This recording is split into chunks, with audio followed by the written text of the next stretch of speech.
Assalamualaikum warahmatullahi wabarakatuh. Berjumpa lagi dengan kami di channel Kisah Misteri.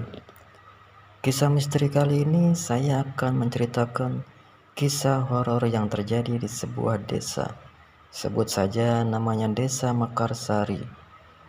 Di Desa Mekarsari tersebut ada sebuah sumur tua yang sudah lama tidak terpakai.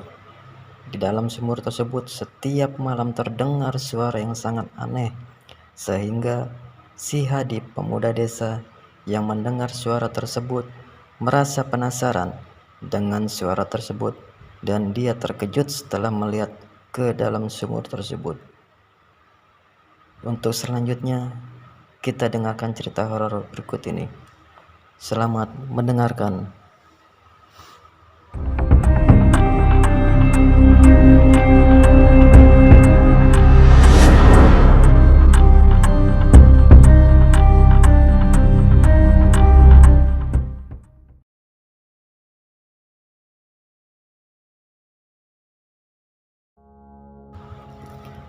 Judul: Suara Aneh di Dalam Sumur Tua. Di sebuah desa kecil yang dikelilingi hutan lebat, terdapat sebuah sumur tua yang terletak di pinggir desa. Sumur itu sudah lama tak digunakan karena airnya yang sangat keruh dan berbau. Penduduk desa percaya sumur itu dihuni oleh makhluk gaib, sebab sering terdengar suara-suara aneh di malam hari. Hadi adalah seorang pemuda pemberani yang baru pindah ke desa itu. Dia tidak percaya pada cerita-cerita mistis. Baginya, suara-suara itu hanyalah ilusi akibat angin atau binatang kecil. Namun, semuanya berubah ketika suatu malam dia mendengar suara seorang perempuan menangis dari arah sumur tersebut.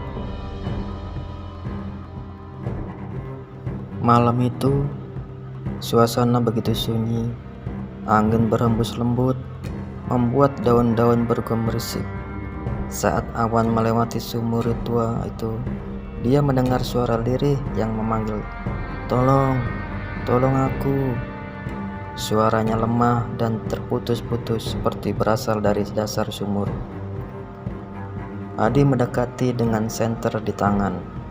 Dia mencoba menerangi sumur itu, tetapi hanya kegelapan yang terlihat. Rasa penasaran mengalahkan kekuatannya. Dia berteriak, "Siapa di sana?" Tidak ada jawaban, hanya suara tangis yang makin jelas. Keesokan harinya, Hadi menceritakan kejadian itu kepada Pak Hasan, kepala desa. Pak Hasan tampak gelisah. "Kamu mendengar suara itu juga?" tanya Pak Hasan dengan nada serius. Pak Hasan kemudian menceritakan kisah kelam tentang sumur itu. Puluhan tahun lalu, seorang perempuan muda bernama Sari ditemukan tewas di dalam sumur. Sari adalah seorang yatim piatu yang sering diolok-olok penduduk desa. Pada malam kejadian, dia menghilang tanpa jejak. Keesokannya, tubuhnya ditemukan di dasar sumur dengan tanda-tanda kekerasan. Namun, pelakunya tak pernah ditemukan. Sejak saat itu, suara tangisan sering terdengar terutama di malam hari. Hadi merasa terpanggil untuk mengungkap kasus ini. Dia memutuskan untuk menyelidiki lebih dalam. Malam berikutnya, dia kembali ke sumur. Kali ini, dia membawa tali dan alat penerangan lebih kuat. Dia berniat untuk turun ke dalam sumur. Saat Hadi menuruni sumur itu, suara tangisan berubah menjadi tawa mengerikan. Jantungnya berdegup kencang, tapi dia terus turun di dasar sumur. Dia menemukan sesuatu yang mengejutkan, sebuah peti kayu tua yang terkubur setengah lumpur.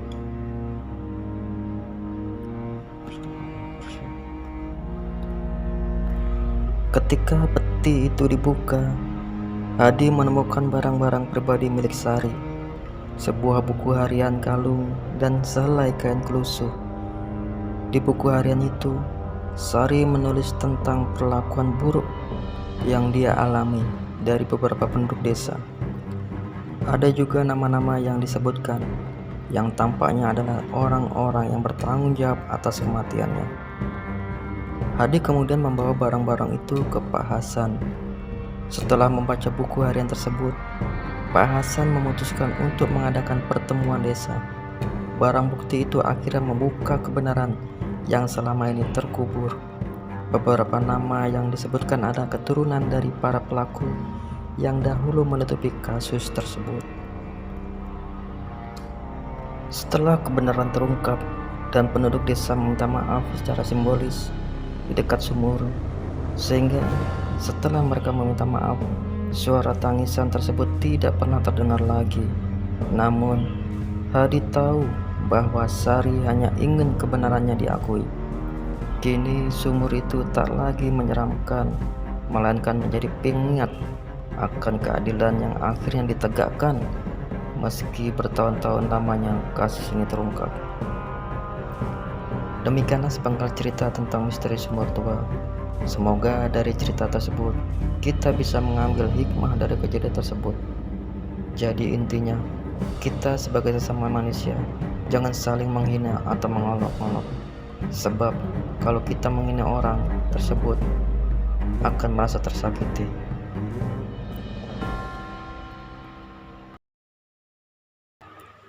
Jangan lupa beri komentar tentang cerita tersebut dan klik like subscribe-nya agar channel Kisah Misteri terus berkembang. Akhir kata, wassalamualaikum warahmatullahi wabarakatuh.